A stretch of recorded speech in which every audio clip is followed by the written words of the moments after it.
Di episode kemarin kita sudah tahu kalau Andreas mau pergi ke Chong Regresi. Kalian penasaran dengan kelanjutan ceritanya? Jadi, tanpa berlama-lama, kita langsung saja ke ceritanya. Kita dilihatkan dengan orang misterius yang menghadang kereta kuda. Dia bertanya pada Andreas dan Charon, "Kalian mau menuju Chong Regresi kan? Apa kalian keberatan jika aku ikut dengan kalian?" Dan setelah itu orang yang menghadang kereta kuda masuk ke gerbong. Andreas bergumam, "Salem Erida, salah satu dari 10 terbesar di dunia. Dia bahkan bersedia untuk melakukan hal terlarang agar bisa bereksplorasi, yang menjadikan dia terkenal sebagai iblis dalam mengejar kebenaran. Jika informasi mengenai halaman kemalasan bocor, situasinya akan berubah menjadi buruk." Salem berkata, "Apa-apaan ekspresi itu? Apa kamu tidak suka aku menghadiri Chong Regresi?" "Itu tidak benar, Tuan Salem." "Jangan khawatir, nak. Aku sudah ke sana berulang kali." Andreas melihat Salem dengan tatapan serius. "Aku tidak tahu kalau dia gila, tapi siapa sangka dia seperti ini." Tiba-tiba Salem mendekati Andreas. "Ngomong-ngomong, siapa namamu? Perkenalkan dirimu. Dia seniormu, Salem Erida." "Saya Andreas Koromel." "Jadi kamu berhasil mendapatkan Koromel lainnya?" Andreas melirik Charon. Apa yang dia bicarakan? Dia mengatakan itu seakan-akan ada rahasia tertentu mengenai keluarga Koromel. Salem berkata, "Sepertinya anak ini tidak tahu apa-apa. Kalau begitu, bagaimana jika aku memberikanmu satu nasihat khusus? Teruslah berjuang sebisa mungkin." Andreas melirik Charon kembali. Ekspresinya mengatakan kalau aku tidak boleh bertanya tentang hal itu. Apa yang Charon sembunyikan dariku? Dan setelah itu, ada orang misterius kembali yang muncul di depan kereta kuda Charon dan Andreas. Dengan tiba-tiba, Charon menutupi mukanya. "Apa maumu? Jika ada yang ingin kamu bicarakan, lakukan secara langsung, Dragon." "Maaf atas itu. Sudah lama kita tidak bertemu, Charon. Siapa sangka kamu akan bersama dengan senior Salem. Bisa diam tidak? Nafasmu bau." Andreas bergumam, "Dragon, kemungkinan dia ingin mencuri halaman kemalasan. Tapi tidak menyangka ada Salem bersama kita. Charon di sana menunjuk sesuatu. Lihat ke sana. Tuan Mos menyadari kita telah tiba, dan dia menunjukkan jalan menuju Chong Regresi. Kenapa dia harus memilih tempat yang begitu tinggi? Tepat seperti dugaanku. Tampaknya ada beberapa penyihir hitam yang agak tamak di sini." Dragon bergumam, "Apa mereka bodoh malah mencoba mencuri kode padahal ada Salem di sini?" Dengan tiba-tiba ada sebuah akar-akar mulai muncul, dan Salem bersiap mau mengeluarkan sihirnya. Sekarang mari kita lihat ada berapa banyak penyihir hitam. Salem pun langsung menghantamkan tongkatnya ke tanah dan membuat ledakan yang cukup besar. Tetapi gelombang sihir itu menyebar ke seluruh area, sampai membuat inti sihir dalam tubuh orang-orang yang terkena gelombang sihir Salem menyala. "Jadi begitu, kalian hanya sekitar bertujuh. Main peta umpetnya sudah selesai." Dan Salem pun langsung menyerang penyihir hitam yang lagi bersembunyi. "Sial, lokasi kita ketahuan. Semuanya mundur." Dan setelah itu, Salem pun dia memperbesar sihirnya. Kita beralih di tempat yang lain. Di sana ada seseorang yang sedang meminum teh, dan ada orang yang lainnya lagi duduk di sebelahnya. Setelah itu, Salem dan yang lainnya tiba di tempat tersebut. "Hai Mos, lama tidak berjumpa. Bahkan kamu datang, Salem. Jangan dingin begitu. Berkat akulah, halaman kemalasan masih aman dan utuh. Nak, buka karungnya." Sekarang lihatlah, ini adalah rapat darurat di mana kita hanya sedikit yang hadir, tapi kau masih saja melakukan pembunuhan yang tidak perlu. Andreas bergumam, itu semua adalah penyihir hitam tingkat menengah dan ke atas yang cukup menyebalkan dan untuk dihadapi di game. Tapi dia berhasil membereskan mereka hanya dengan mengeluarkan kekuatan sihir.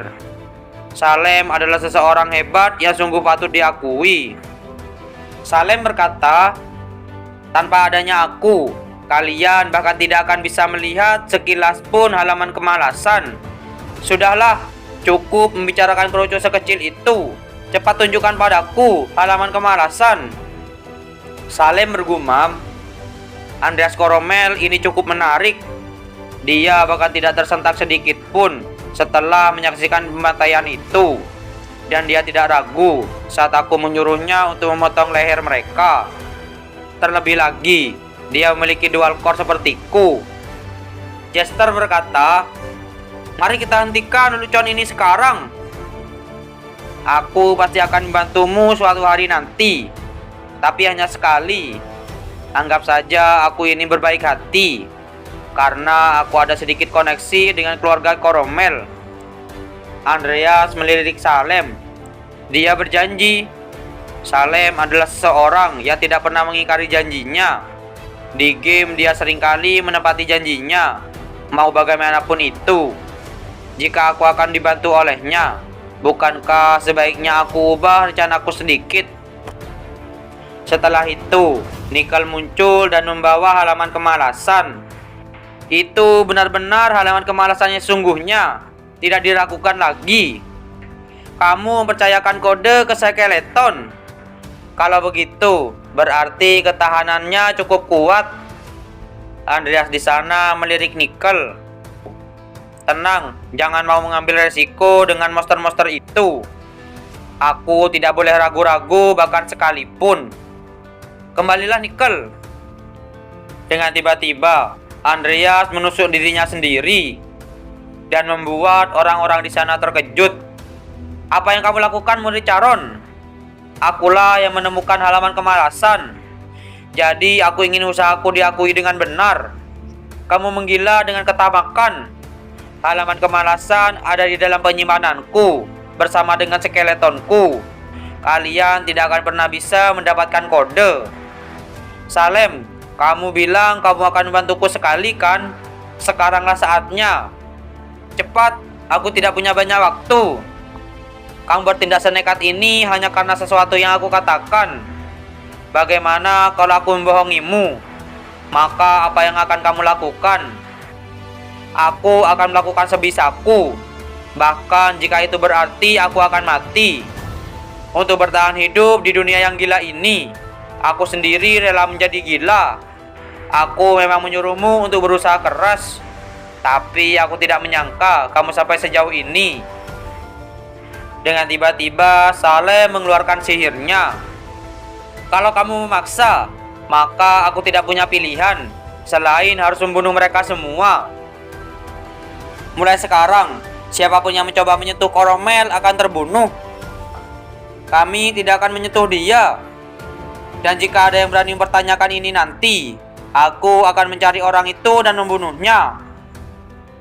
Kamu sungguh ingin melawan kami hanya untuk bocah itu? Apa kamu serius? Kamu sendiri tahu aku ini seperti apa. Aku tidak akan berbohong tentang sesuatu seperti ini. Apa kamu bercanda, Salem? Apa aku harus mengulanginya lagi? Sudah, tidak ada jalan lagi. Apa yang kamu inginkan, murid Charon? Terima kasih sudah menunggu. Katakan, apa keinginanmu? Apa kamu bisa mengatakan apa saja yang bisa aku dapatkan? Lucu sekali, kamu bahkan tidak tahu apa yang kamu inginkan. Pilihlah dari 5 daftar ini. Pilihlah dengan hati-hati. Aku juga menghitung mayat yang ada di sini juga. Andreas melihat lembaran tersebut. Seharusnya mereka punya mayat yang bagus. Ratu peri sebelumnya, Milen, dan Raja Harimau, Taimur. Mereka adalah material tingkat tinggi. Aku harus mendapatkannya. Orang yang berbadan besar di sana berkata, "Jester, mayat-mayat itu sudah dijual ke Morne. Jika kamu memberikannya kepada anak itu, Morne pasti akan marah." Andreas tiba-tiba terkejut. Apa mereka bilang kalau mayatnya sudah dibeli oleh seorang figur pemimpin dari Necromancer? Jika aku mengganggunya, nanti pasti akan ada masalah yang datang. Sebaiknya aku menyerah saja. Dengan tiba-tiba ada seseorang yang berkata, "Tidak apa-apa, ambil saja." Dan suara itu sampai membuat orang-orang di sana terkejut. Ternyata suara itu berasal dari lalat. "Master, Andreas masih belum mempunyai kemampuan untuk menghandle mayat-mayat itu sekarang." Aku bilang, "Tidak apa-apa, Charon. Kamu yang di sana, mayatnya ada di dalam tas ruang milikku. Ambillah sekalian dengan tasnya." Di sana Andreas berpikir, aku tidak tahu kenapa Morne sedermawan ini, tapi aku tidak boleh membiarkan kesempatan ini lewat begitu saja. Andreas berkata, "Saya sangat berterima kasih atas kemurahan hati Anda, Tuan. Sekarang saya akan mengambil item yang tersisa termasuk dengan mayatnya." Di sana Charon merasa kesal. "Sial, aku seharusnya membawa halaman kemalasan sendiri ke sini." Salem berkata, "Nak, ada yang lebih bagus seperti itu. Apa kamu sungguh menginginkannya? Untuk semua ini sangat berharga." Andreas bergumam, "Aku bisa membuat 4 ramuan dengan bahan-bahan ini. Tapi semua itu senilai ratusan juta wheels. Aku juga mengambil bahan untuk menyembuhkan Lucia." Jester berkata, "Sekarang serahkan halaman kemalasan." Baiklah. Halaman kemalasan itu pun diberikan ke Jester. Salem berkata, "Bersiaplah untuk pergi." Dan setelah itu, Salem membawa Andreas pergi dari tempat tersebut. Mereka berencana menghabisiku setelah aku menyerahkan halaman kemalasannya. Benar sekali. Janji adalah janji. Aku akan bawamu ke tempat yang aman. Aku ingin kembali ke akademi. Antar aku ke stasiun terdekat. Akademi Roadland. Iya. Apa berarti kalau kamu adalah penyihir hitam? Kalau dia tahu, bukankah aku sudah tidak hidup sekarang? Takdir adalah sesuatu yang membuat penasaran. Kamu akan mengetahuinya nanti saat waktunya tiba. Teruslah berjuang selama kamu bisa bertahan. Maka kamu akan mengetahui siapa dirimu yang sebenarnya. Kita beralih di akademi. Di sana Andreas membuka semua barang-barangnya.